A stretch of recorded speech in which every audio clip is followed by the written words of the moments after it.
परिचय। हेलो रोहित, तुम कैसे हो? पिताजी मैं अच्छा हूँ। तुम क्या कर रहे हो? मैं रसायन विज्ञान पढ़ रहा हूँ पिताजी। वाह, रसायन विज्ञान पढ़ने के लिए अच्छा विषय है। धन्यवाद पिताजी। तुम जानते हो कि सभी वस्तुएं परमाणु से मिलकर बनी होती हैं। ऐसा कैसे संभव है पिताजी? और परमाणु क्या होते हैं? परमाणु साधारण पदार्थों की मूल निर्माण इकाइयां होते हैं। जैसे कि तुम जानते हो कि हर चीज अणुओं से बनी होती है और परमाणुओं के परस्पर मिलने से। अच्छा पिताजी, परमाणुओं में किस प्रकार की सामग्रियां होती हैं? परमाणु इलेक्ट्रॉनों, प्रोटॉनों और न्यूट्रॉनों से मिलकर बने होते हैं और इनमें एक केंद्रीय कोर होती है जो नाभिक कहलाती है। ये तो बहुत रोचक लगता है। क्या आप इस बारे में मुझे कुछ और बता सकते हैं? क्यों नहीं रोहित, आओ मैं तुम्हें परमाणु की संरचना के बारे में और अधिक बताता हूं। परिचय। हेलो रोहित, तुम कैसे हो? पिताजी मैं अच्छा हूँ। तुम क्या कर रहे हो? मैं रसायन विज्ञान पढ़ रहा हूँ पिताजी। वाह, रसायन विज्ञान पढ़ने के लिए अच्छा विषय है। धन्यवाद पिताजी। तुम जानते हो कि सभी वस्तुएं परमाणु से मिलकर बनी होती हैं। ऐसा कैसे संभव है पिताजी? और परमाणु क्या होते हैं? परमाणु साधारण पदार्थों की मूल निर्माण इकाइयां होते हैं। जैसे कि तुम जानते हो कि हर चीज अणुओं से बनी होती है और परमाणुओं के परस्पर मिलने से। अच्छा पिताजी, परमाणुओं में किस प्रकार की सामग्रियां होती हैं? परमाणु इलेक्ट्रॉनों, प्रोटॉनों और न्यूट्रॉनों से मिलकर बने होते हैं और इनमें एक केंद्रीय कोर होती है जो नाभिक कहलाती है। ये तो बहुत रोचक लगता है। क्या आप इस बारे में मुझे कुछ और बता सकते हैं? क्यों नहीं रोहित, आओ मैं तुम्हें परमाणु की संरचना के बारे में और अधिक बताता हूं।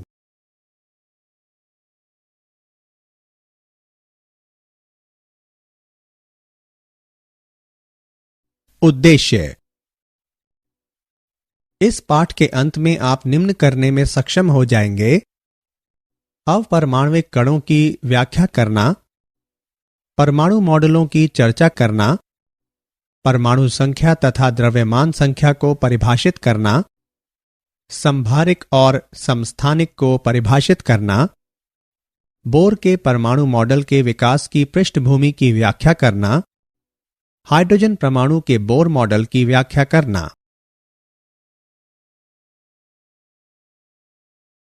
अपरमाणविक कण। इलेक्ट्रॉन की खोज। विसर्जन नालिक कांच की एक लंबी नली होती है। इस नली में धातु के इलेक्ट्रोड सील किए हुए होते हैं जिस पर उच्च वोल्ट ताप प्रयुक्त की जा सकती है। यह नली विसर्जन नलिका के अंदर गैस का दाब नियंत्रित करने के लिए एक निर्वात पंप से भी जुड़ी रहती है। एनोड के पीछे स्फुरदीप्त पदार्थ का लेप किया गया होता है। जब विसर्जन नलिका के अंदर गैस का दाब एक वायुमंडलीय दाब होता है तो नलिका से होकर विद्युत धारा प्रवाहित नहीं होती। यदि गैस का दाब कम करके लगभग 10⁻² वायुमंडलीय दाब कर दिया जाता है और इलेक्ट्रोडों पर लगभग 10,000 वोल्ट का विभवांतर लगाया जाता है तो एक विद्युत धारा प्रवाहित होती है। उसी समय गैस द्वारा प्रकाश उत्सर्जित होता है। यदि गैस का दाब कम करके 10⁻⁴ वायुमंडलीय दाब कर दिया जाता है तो प्रकाश का उत्सर्जन रुक जाता है। इसके बजाय नलिका एक धुंधले हरे प्रकाश के साथ चमकने, प्रतिदीप्त होने लगती है। यह प्रतिदीप्ति नलिका की दीवारों पर कैथोड से निर्गामित होती किरणों की बमबारी के कारण होती है। ये किरणें कैथोड किरणें कहलाती हैं। ये किरणें इलेक्ट्रॉन कहलाने वाले ऋणावेशित कणों से निर्मित पाई गईं।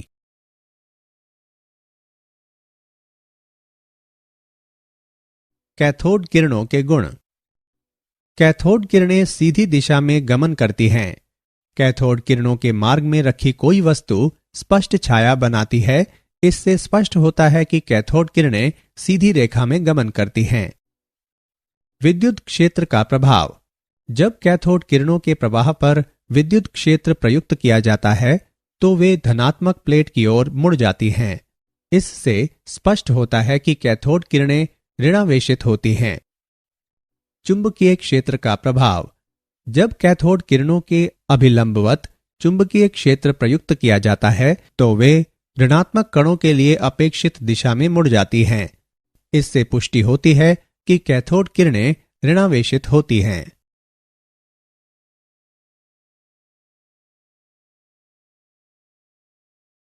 इलेक्ट्रॉन का आवेश द्रव्यमान अनुपात। विद्युत तथा चुंबकीय क्षेत्र एक साथ प्रयुक्त किए जाने पर जो एक दूसरे के अभिलंबवत लगाए जाते हैं, दोनों क्षेत्रों को इस प्रकार समायोजित करना संभव है कि कैथोड किरणें प्रतिदीप्त पर्दे पर उसी स्थिति में टकराएं जिस तरह वे कोई क्षेत्र न लगाए जाने पर टकराती हैं।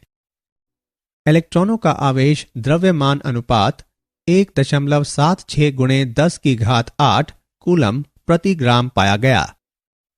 कैथोड की प्रकृति या विसर्जन नलिका में ली गई गैस की प्रकृति से पृथक कैथोड किरणों में कणों के लिए E/m अनुपात समान पाया गया, जो दर्शाता है कि इलेक्ट्रॉन सभी सामग्रियों के सार्वत्रिक निर्माणक होते हैं।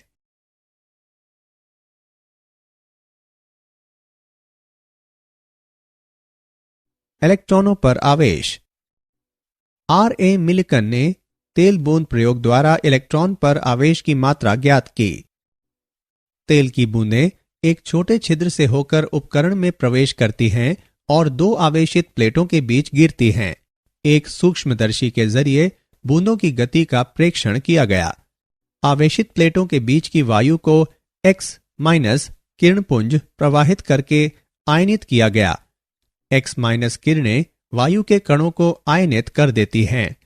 इस प्रकार उत्पन्न एक या अधिक इलेक्ट्रॉन तेल की बूंद द्वारा अवशोषित किए जा सकते हैं। अतः इलेक्ट्रॉन पर आवेश E बराबर 1.6 गुणे 10 की घात -19 कूलम। इलेक्ट्रॉन का द्रव्यमान Me बराबर 9.31 गुणे 10 की घात -31 किलोग्राम।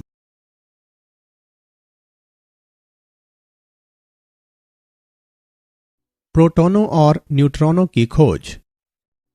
1886 में गोल्डस्टीन ने एक विसर्जन नलिका में एक छिद्रित कैथोड का प्रयोग किया। निम्न दाब पर विद्युत विसर्जन गुजारने पर उसने कैथोड के पीछे धनावेश वाहक एक नई प्रकार की किरणों का अवलोकन किया। इन किरणों को एनोड किरणें या कैनाल किरणें कहा गया। एनोड किरणों के गुणधर्म। एनोड किरणों में आवेश द्रव्यमान अनुपात विसर्जन नलिका में गैस की प्रकृति पर निर्भर पाया गया।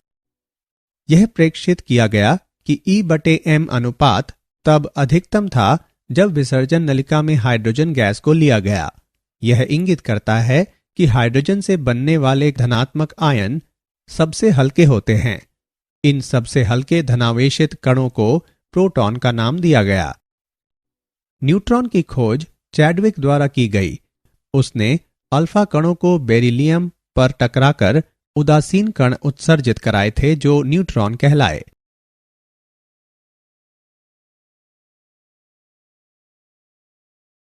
परमाणु मॉडल। परमाणु का थॉम्सन मॉडल। उसने प्रस्तावित किया कि परमाणु एक समान घन आवेशित गोला होता है जिसमें इलेक्ट्रॉन कम या अधिक समान रूप से वितरित रहते हैं। परमाणु का यह मॉडल प्लम पुडिंग या रेजिन पुडिंग मॉडल कहलाया।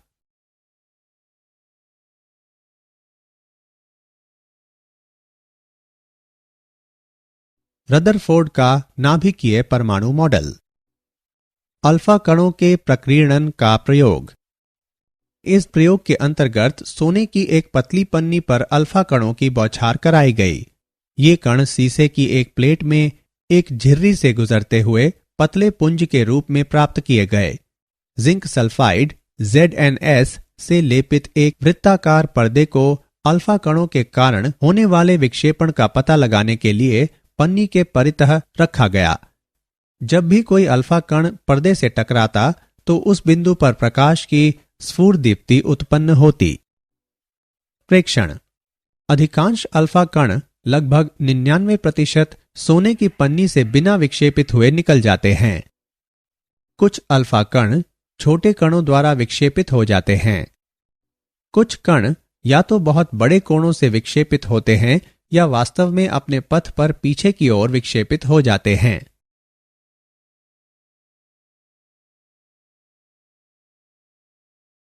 रदरफोर्ड के नाभिकीय परमाणु मॉडल की व्याख्या। उन्होंने अपने प्रेक्षणों की व्याख्या निम्नानुसार की।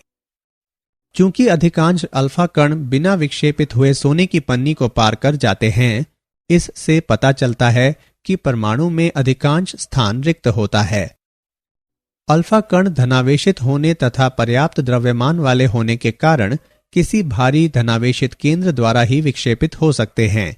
अल्फा कणों के विक्षेपण का छोटा कोण इंगित करता है कि परमाणु में एक भारी धनावेशित केंद्र उपस्थित होता है। रदरफोर्ड ने इस धनावेशित केंद्र को नाभिक का नाम दिया। भारी धनावेशित केंद्र से सीधे टकराने वाले अल्फा कण बड़े कोणों द्वारा विक्षेपित हुए। चूंकि ऐसे अल्फा कणों की संख्या बहुत कम थी, इसलिए भारी धनावेशित केंद्र द्वारा घेरा गया स्थान बहुत कम होना चाहिए।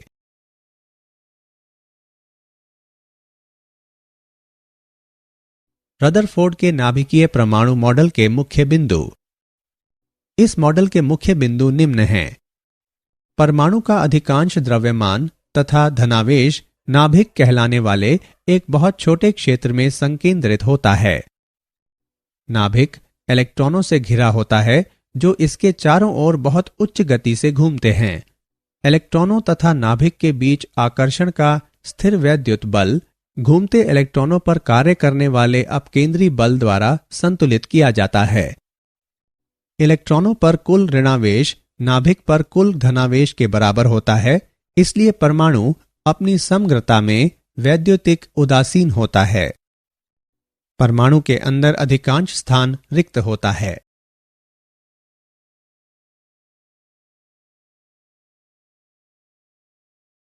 परमाणु संख्या तथा द्रव्यमान संख्या। तत्व के परमाणु के नाभिक पर इकाई धनावेशों की संख्या तत्व की परमाणु संख्या कहलाती है। किसी तत्व की परमाणु संख्या इसके परमाणु के नाभिक में प्रोटॉनों की संख्या या नाभिक से इतर इलेक्ट्रॉनों की संख्या के बराबर होती है। सामान्यतः इसे Z अक्षर से प्रदर्शित किया जाता है। परमाणु संख्या Z बराबर प्रोटॉनों की संख्या बराबर इलेक्ट्रॉनों की संख्या। द्रव्यमान संख्या। नाभिक में प्रोटॉनों तथा न्यूट्रॉनों की कुल संख्या परमाणु की द्रव्यमान संख्या कहलाती है। इसे सामान्यतः अक्षर A से प्रदर्शित किया जाता है। द्रव्यमान संख्या A बराबर प्रोटॉनों की संख्या प्लस न्यूट्रॉनों की संख्या बराबर न्यूक्लियल आयनों की संख्या।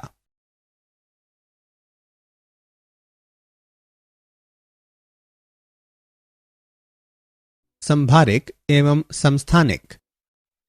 किसी तत्व की द्रव्यमान संख्या तथा परमाणु संख्या निम्न प्रकार व्यक्त की जाती है। किसी तत्व के समस्थानिक तत्व के वे परमाणु होते हैं जिनकी परमाणु संख्या समान लेकिन द्रव्यमान संख्याएं भिन्न होती हैं। हाइड्रोजन के 3 समस्थानिक प्रदर्शित किए जा सकते हैं। विभिन्न तत्वों के परमाणु जिनकी द्रव्यमान संख्याएं समान होती हैं वे संभारिक कहलाते हैं। उदाहरण के लिए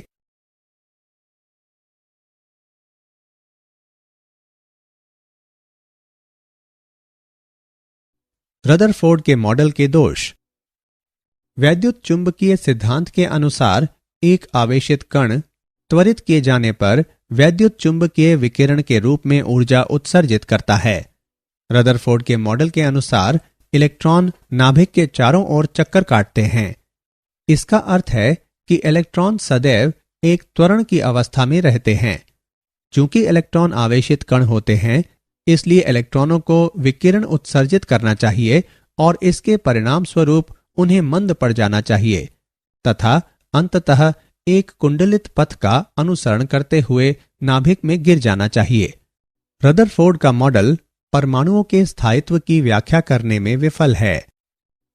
यह नाभिक के परितः इलेक्ट्रॉनों के वितरण को स्पष्ट नहीं करता और हमें उनकी ऊर्जाओं के बारे में कुछ नहीं बताता।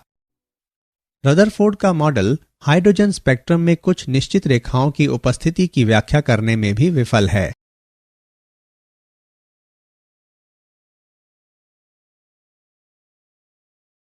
बोर के परमाणु मॉडल के विकास की पृष्ठभूमि। वैद्युत चुंबकीय विकिरण की तरंग प्रकृति। मैक्सवेल के प्रकाश के तरंग सिद्धांत के अनुसार प्रकाश विद्युत चुंबकीय तरंगों के रूप में संचारित होता है। ये तरंगें दोलायमान विद्युत क्षेत्र तथा चुंबकीय क्षेत्र से जुड़ी होती हैं। ये दोनों क्षेत्र एक दूसरे के अभिलंबवत तथा संचरण की दिशा में होते हैं। तरंग का मानक। तरंग दैर्ध्य इसे तरंग के दो आसन्न तुंगों या द्रोणियों के बीच की दूरी के रूप में परिभाषित किया जा सकता है। इसे लैम्ब्डा द्वारा निरूपित किया जाता है और इसे सामान्यतः एंगस्ट्रॉम इकाइयों या नैनोमीटरों में मापा जाता है। 1 एंगस्ट्रॉम बराबर 10⁻⁻10 मीटर। 1 नैनोमीटर बराबर 10⁻⁻9 मीटर। आवृत्ति इसे 1 सेकंड में एक बिंदु विशेष से गुजरती तरंगों की संख्या के रूप में परिभाषित किया जा सकता है। इसे न्यू द्वारा निरूपित किया जाता है। इसकी इकाइयां हैं चक्र प्रति सेकंड या हर्ट्ज। वेग किसी तरंग द्वारा 1 सेकंड में चली गई दूरी तरंग का वेग कहलाती है। इसे अक्षर c से निरूपित किया जाता है। आवृत्ति तथा तरंग दैर्ध्य का वेग c से निम्न संबंध होता है। c बराबर न्यू गुणे लैम्ब्डा। मीटर प्रति सेकंड इसका मात्रक है। तरंग संख्या इसे प्रति इकाई लंबाई तरंग दैर्ध्य की संख्या के रूप में परिभाषित किया जा सकता है। यह तरंग दैर्ध्य के विलोम के बराबर होती है। इसे इससे निरूपित किया जाता है। इसका मात्रक तरंग दैर्ध्य के मात्रक के व्युत्क्रम होता है। इसे सामान्यतः 1/सेंटीमीटर या 1/मीटर द्वारा व्यक्त किया जाता है। आयाम यह किसी तरंग के तुंग की ऊंचाई या द्रोणी की गहराई होती है। इसे सामान्यतः अक्षर a द्वारा निरूपित किया जाता है। तरंग का आयाम इसका घनत्व निर्धारित करता है।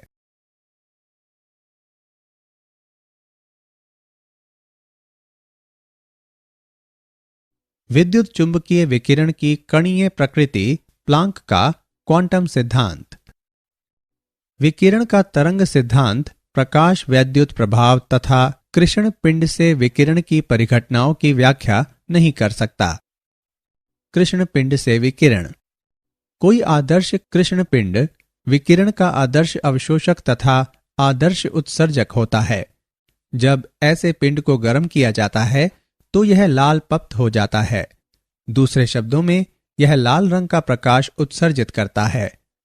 तापमान और बढ़ाए जाने पर विकिरण का रंग लाल से परिवर्तित होकर पीला और फिर सफेद तथा फिर तापमान अत्यंत उच्च होने पर इसका रंग नीला हो जाता है। इससे पता चलता है कि कृष्ण पिंड द्वारा उत्सर्जित विकिरण का तरंग दैर्ध्य तापमान में बढ़ोतरी होने के साथ कम होता जाता है।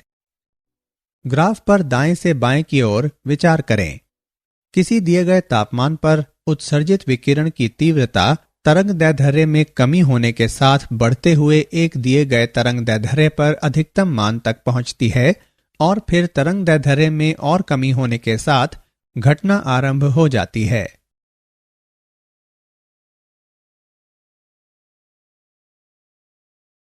विद्युत चुंबकीय विकिरण की कणीय प्रकृति। प्लांक का क्वांटम सिद्धांत। प्लांक का विकिरण का क्वांटम सिद्धांत। विकिरित होने वाली ऊर्जा सततः उत्सर्जित या अवशोषित नहीं की जाती, बल्कि यह क्वांटा कहलाने वाले छोटे ऊर्जा पैकेटों के रूप में विविक्त रूप से उत्सर्जित या अवशोषित होती है। विकिरण के एक क्वांटम से जुड़ी ऊर्जा की मात्रा विकिरण की आवृत्ति के समानुपाती होती है। जहां नियतांक h प्लांक का स्थिरांक कहा जाता है और यह 6.625 गुणे 10⁻⁻34 जूल सेकेंड होता है। कोई पिंड क्वांटम के पूर्णांक गुणजों के रूप में ही ऊर्जा उत्सर्जित या अवशोषित कर सकता है, अर्थात E बराबर NH म्यू जहां n बराबर 1, 2, 3, 4 इत्यादि।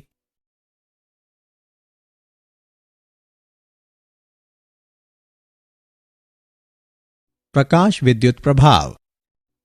प्रकाश विद्युत प्रभाव को किसी धातु के पृष्ठ से इलेक्ट्रॉनों के निकलने के रूप में परिभाषित किया जा सकता है जब उस पर उपयुक्त आवृत्ति का प्रकाश टकराता है।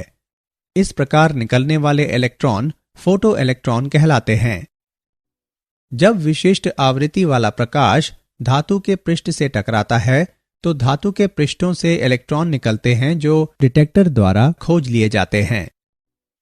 किसी विशिष्ट धातु के लिए एक विशिष्ट देहली आवृत्ति V0 होती है, अर्थात सीमा से कम आवृत्तियों पर इलेक्ट्रॉनों का उत्सर्जन नहीं होता, चाहे तीव्रता कितनी भी अधिक हो या किरणन कितने अधिक समय तक हुआ हो। प्रति सेकंड उत्सर्जित फोटो इलेक्ट्रॉनों की संख्या आपतित विकिरण की तीव्रता के समानुपाती होती है, लेकिन यह इसकी आवृत्ति पर निर्भर नहीं होती। आइंस्टीन के अनुसार धातु में इलेक्ट्रॉन कुछ आकर्षी बलों के कारण रुके रहते हैं। इन बलों को निरस्त करने के लिए कुछ मात्रा में ऊर्जा की आवश्यकता होती है, जो धातु के अनुसार अलग अलग होती है। यह प्रकाश वैद्युत कार्य फलन W0 कहलाता है। W0 बराबर h न्यू नॉट। आइंस्टीन के समीकरण को निम्न प्रकार से लिखा जा सकता है: h न्यू बराबर h न्यू नॉट जमा गतिज ऊर्जा, अर्थात गतिज ऊर्जा बराबर है h न्यू घटा h न्यू नॉट के।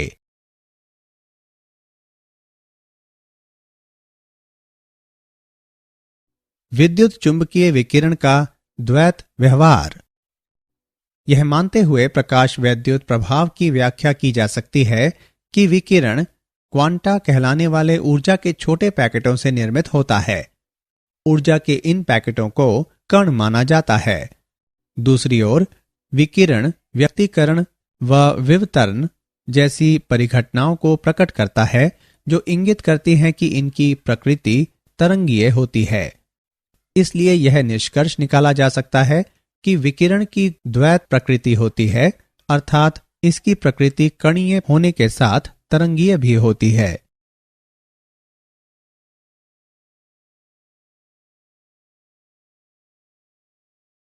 क्वांटित इलेक्ट्रॉनिक ऊर्जा स्तरों के लिए प्रमाण परमाणविक स्पेक्ट्रा। प्रिज्म से गुजरने के बाद प्रकाश के एक पुंज का विभिन्न आवृत्तियों वाले विकिरण में बंटने की परिघटना वर्ण विक्षेपण कहलाती है और पुंज के वर्ण विक्षेपण के पश्चात प्राप्त विकिरण पैटर्न वर्णक्रम या स्पेक्ट्रम कहलाता है। सूर्य के प्रकाश का वर्ण विक्षेपण होने पर 7 रंग प्राप्त होते हैं, जो बिना किसी असांतत्य के बैंगनी से लाल तक होते हैं, जिसका अर्थ है कि प्रत्येक रंग अन्य रंगों में मिश्रित होता है।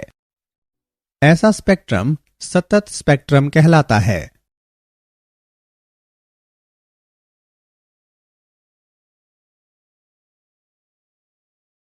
उत्सर्जन तथा अवशोषण स्पेक्ट्रा।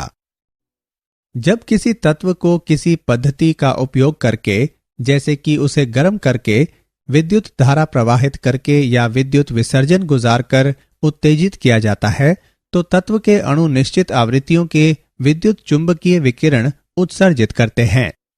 बढ़ते तरंग दैर्ध्य या घटती आवृत्तियों के क्रम में इन विकिरणों की व्यवस्था तत्व का उत्सर्जन स्पेक्ट्रा या परमाणविक स्पेक्ट्रा कहलाती है।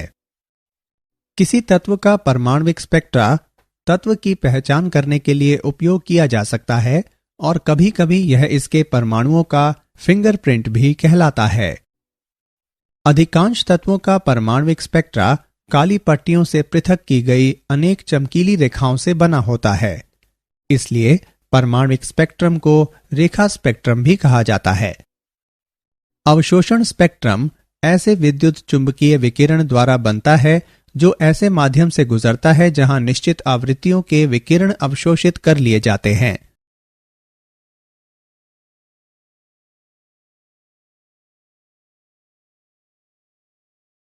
हाइड्रोजन का रेखीय स्पेक्ट्रम। जब एक विद्युत विसर्जन हाइड्रोजन गैस से गुजरता है तो इसके अणु हाइड्रोजन परमाणुओं में वियोजित हो जाते हैं। इस प्रकार उत्तेजित हाइड्रोजन परमाणु विविक्त आवृत्तियों के विद्युत चुंबकीय विकिरण उत्सर्जित करते हैं। प्राप्त स्पेक्ट्रम में बड़ी संख्या में चमकीली रेखाएं होती हैं। प्रत्येक रेखा हाइड्रोजन परमाणुओं द्वारा उत्सर्जित प्रकाश की विशिष्ट आवृत्ति के संगत होती है। हाइड्रोजन के उत्सर्जन स्पेक्ट्रम में ये रेखाएं निम्नानुसार 5 श्रेणियों में वर्गीकृत की जा सकती हैं। पराबैंगनी क्षेत्र में लाइमैन श्रेणी, दृश्य क्षेत्र में बामर श्रेणी, अवरक्त क्षेत्र में पाशन श्रेणी, ब्रैकेट श्रेणी तथा फंड श्रेणी। यदि स्पेक्ट्रल रेखाएं तरंग संख्याओं के रूप में व्यक्त की जाएं, तो दृश्य क्षेत्र में रेखाएं निम्न सूत्र का पालन करेंगी। तरंग संख्या बराबर 1,09,677 गुणे 1/2 वर्ग माइनस 1/n वर्ग प्रति सेंटीमीटर, जहां n एक पूर्णांक है जो 3 के बराबर या इससे अधिक है। 3 अर्थात n बराबर 3, 4, 5 तथा इसी प्रकार अन्य। इसके पश्चात रिडबर्ग ने एक अधिक सामान्य सूत्र प्रदान किया जो हाइड्रोजन स्पेक्ट्रम में सभी श्रेणियों पर लागू होता है। तरंग संख्या बराबर 1,09,677 गुणे 1/n1 वर्ग माइनस 1/n2 वर्ग प्रति सेंटीमीटर, जहां n1 और n2 इस प्रकार के पूर्णांक हैं कि n2 n1 से अधिक है। किसी श्रेणी विशेष के लिए n1 स्थिरांक है। 1,09,677 प्रति सेंटीमीटर का मान हाइड्रोजन के लिए रिडबर्ग स्थिरांक कहलाता है।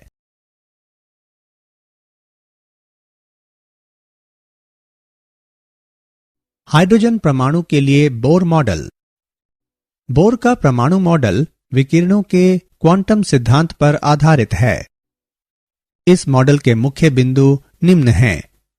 किसी परमाणु में इलेक्ट्रॉन केवल निश्चित चयनित वृत्ताकार कक्षाओं में नाभिक के परितः घूम सकते हैं। इन कक्षाओं की निश्चित ऊर्जाएं होती हैं और ये ऊर्जा कक्षक या ऊर्जा स्तर कहलाते हैं। इन्हें 1, 2, 3, 4 इत्यादि के रूप में संख्यांकित किया जाता है या K, L, M, N के रूप में निर्दिष्ट किया जाता है। केवल वे कक्षाएं अनुमत होती हैं जिनमें इलेक्ट्रॉनों का कोणीय संवेग h/2 पाई का गुणक एक पूर्ण संख्या होता है, जहां h प्लांक का स्थिरांक है, अर्थात इलेक्ट्रॉन का कोणीय संवेग mvr बराबर nh/2 पाई, जहां n बराबर 1, 2, 3 तथा इसी प्रकार अन्य। जहां m इलेक्ट्रॉन का द्रव्यमान है, v इलेक्ट्रॉन का वेग है तथा r कक्षा की त्रिज्या है। दूसरे शब्दों में किसी परमाणु में इलेक्ट्रॉन का कोणीय संवेग क्वांटीकृत होता है। जब तक इलेक्ट्रॉन किसी विशेष कक्षा में रहता है, यह ऊर्जा मुक्त या प्राप्त नहीं करता। इसका अर्थ है कि एक विशेष कक्षा में इलेक्ट्रॉन की ऊर्जा स्थिरांक रहती है, इसलिए ये कक्षाएं स्थैतिक स्तर भी कहलाती हैं। जब इलेक्ट्रॉन को किसी बाह्य स्रोत से ऊर्जा की आपूर्ति की जाती है, तो यह दो ऊर्जा स्तरों के बीच ऊर्जा के अंतर के बराबर ऊर्जा की निश्चित मात्रा अवशोषित करके किसी उच्चतर ऊर्जा स्तर में जा सकता है। जब इलेक्ट्रॉन किसी निम्नतर ऊर्जा स्तर में आता है, तो यह विकिरण के फोटॉन के रूप में ऊर्जा की वही मात्रा विकिरित कर देता है। डेल्टा E बराबर E2 माइनस E1 बराबर h न्यू। न्यू बराबर E2 minus E1 by h, जहां न्यू उत्सर्जित विकिरण की आवृत्ति है।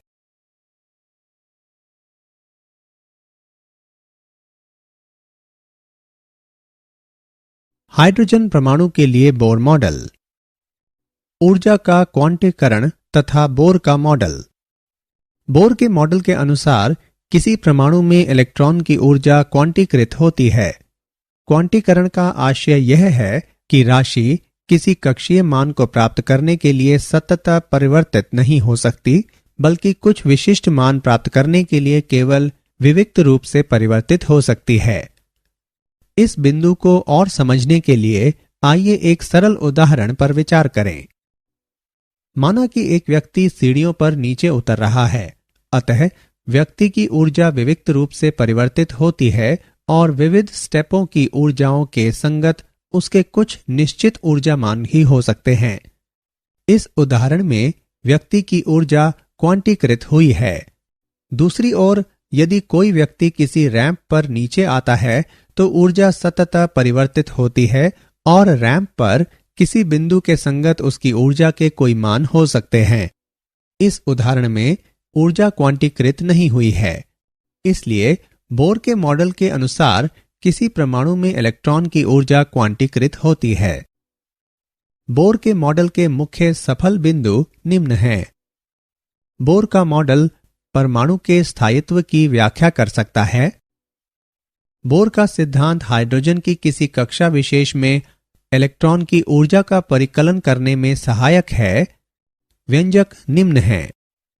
En बराबर -k वर्ग गुणे 2 गुणे पाई वर्ग गुणे m गुणे e की घात 4/n वर्ग गुणे h वर्ग, जहां m इलेक्ट्रॉन का द्रव्यमान है, e इलेक्ट्रॉन पर आवेश है, h प्लांक का स्थिरांक है, k कूलम का स्थिरांक नियम है। स्थिरांक का मान प्रतिस्थापित करने पर हम पाते हैं कि En बराबर -1312/n वर्ग किलो जूल प्रति मोल। बोर ने हाइड्रोजन परमाणु में किसी कक्षा की त्रिज्या के लिए एक समीकरण प्रदान किया।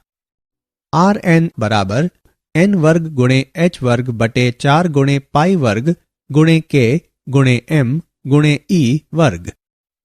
Rn बराबर n वर्ग गुणे 0.529 गुणे 10 की घात -10 मीटर। Rn बराबर n वर्ग गुणे 0.529 एंगस्ट्रॉम।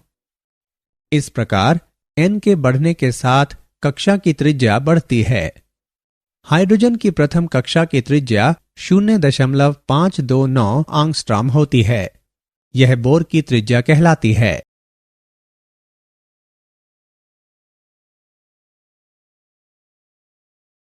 हाइड्रोजन के रेखा स्पेक्ट्रम की व्याख्या। हाइड्रोजन के परमाणु में प्रथम कक्षा में उपस्थित इलेक्ट्रॉन तलस्थ अवस्था में होता है।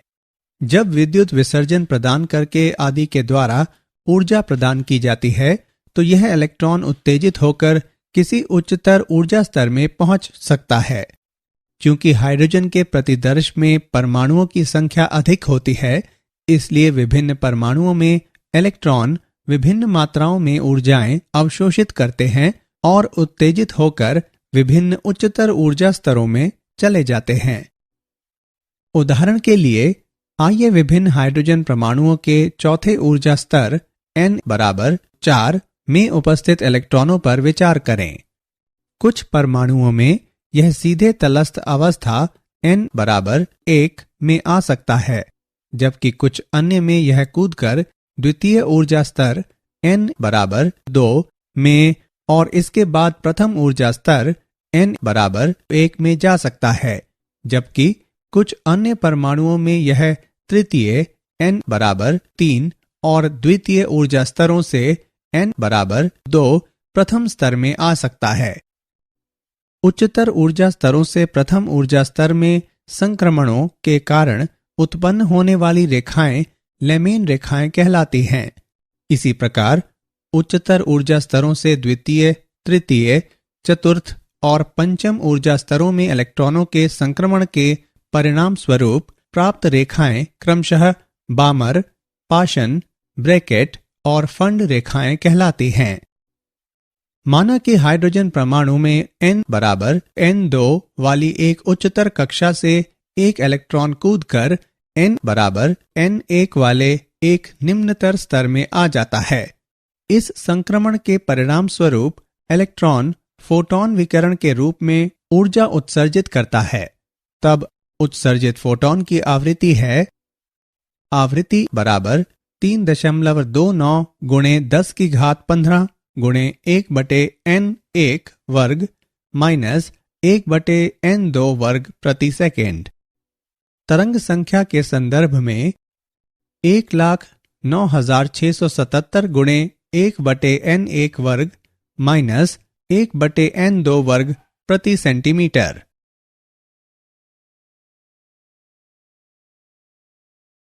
बोर के मॉडल की सीमाएं। बोर का मॉडल एक से अधिक इलेक्ट्रॉन वाले परमाणुओं के स्पेक्ट्रा को स्पष्ट नहीं कर सका। चुंबकीय क्षेत्र की उपस्थिति में प्रत्येक स्पेक्ट्रल रेखा कम अंतराल वाली रेखाओं में बंट जाती है। जी-मैन प्रभाव कहलाने वाली यह परिघटना बोर के मॉडल के आधार पर स्पष्ट नहीं की जा सकी। इसी प्रकार प्रयुक्त विद्युत क्षेत्र के प्रभाव के अंतर्गत स्पेक्ट्रल रेखाओं का विभाजन, जो स्टार्क प्रभाव कहलाता है, की व्याख्या भी बोर के मॉडल द्वारा नहीं की जा सकी।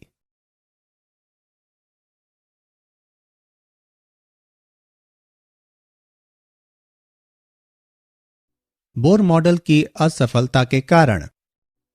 बोर मॉडल में इलेक्ट्रॉन की तरंग प्रकृति को ध्यान में नहीं रखा गया। एक कक्षा को तभी परिभाषित किया जा सकता है जब इलेक्ट्रॉन की ठीक स्थिति और गति मालूम हो। हाइजेनबर्ग अनिश्चितता सिद्धांत के द्वारा यह संभव नहीं है। हाइड्रोजन परमाणु के बोर मॉडल ने पदार्थ के दोहरे व्यवहार की अनदेखी की और यह हाइजेनबर्ग अनिश्चितता सिद्धांत के विपरीत है।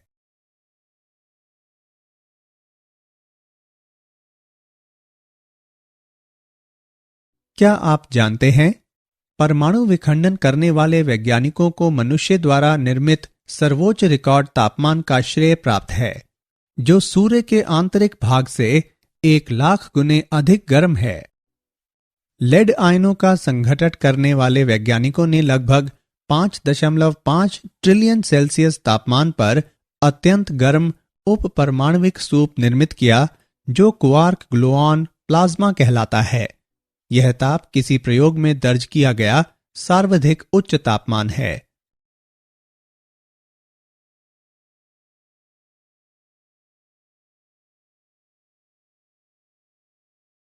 सारांश। आइए हमने जो कुछ सीखा है उसे संक्षेप में दोहराएं। इलेक्ट्रॉन ऋणावेशित होते हैं। इलेक्ट्रॉनों का आवेश द्रव्यमान अनुपात 1.76 गुणे 10 की घात 8 कूलम प्रति ग्राम पाया गया। रदरफोर्ड ने सिद्ध किया कि परमाणु का अधिकांश द्रव्यमान तथा धनावेश नाभिक कहलाने वाले एक बहुत छोटे क्षेत्र में संकेंद्रित होता है। द्रव्यमान संख्या A बराबर प्रोटॉनों की संख्या प्लस न्यूट्रॉनों की संख्या बराबर न्यूक्लियाइनों की संख्या। मैक्सवेल के प्रकाश के तरंग सिद्धांत के अनुसार विद्युत क्षेत्र तथा चुंबकीय क्षेत्र एक दूसरे के अभिलंबवत तथा संचरण की दिशा में होते हैं।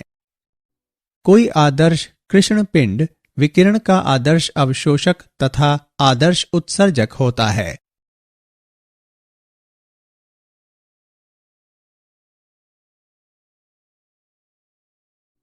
विकिरण के एक क्वांटम से जुड़ी ऊर्जा की मात्रा विकिरण की आवृत्ति के समानुपाती होती है, जहां नियतांक H प्लांक का स्थिरांक कहा जाता है और यह 6.625 गुणे 10 की घात -34 जूल सेकेंड होता है। प्रकाश वैद्युत प्रभाव को किसी धातु के पृष्ठ से इलेक्ट्रॉनों के निकलने के रूप में परिभाषित किया जा सकता है जब उस पर उपयुक्त आवृत्ति का प्रकाश टकराता है। इस प्रकार निकलने वाले इलेक्ट्रॉन फोटो इलेक्ट्रॉन कहलाते हैं। किसी तत्व का परमाणुविक स्पेक्ट्रा तत्व की पहचान करने के लिए उपयोग किया जा सकता है और कभी कभी यह इसके परमाणुओं का फिंगरप्रिंट भी कहलाता है।